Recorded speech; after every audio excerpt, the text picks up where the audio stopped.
জমে উঠেছে নির্বাচনী প্রচার প্রচারণা। ঢাকা ৯ আসনের খবর জানাতে সরাসরি যুক্ত হচ্ছেন সহকর্মী তাইমুল ইসলাম রায়হান।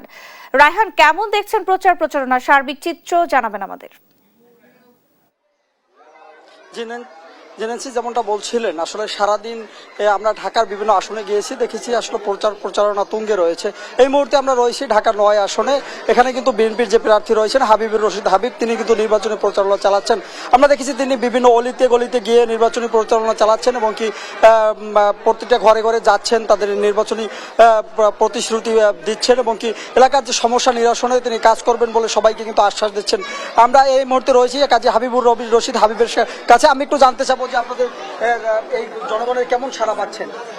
আমি এলাকার সন্তান, এই এলাকায় জন্মেছি, এই এলাকায় বেড়ে উঠেছি, এখন এই এলাকায় থাকি। এই এলাকায় আমার এই এলাকারই সন্তান হিসাবে, এলাকার ছেলে হিসাবে সবাই স্বতঃস্ফূর্তভাবে আমাকে সমর্থন জানাচ্ছে এবং আমার ধানের শীষের পক্ষে গণজোয়ারের সৃষ্টি হয়েছে। এলাকা নাগরিক সুবিধা বঞ্চিত একটি এলাকার নাম হচ্ছে ঢাকা ৯।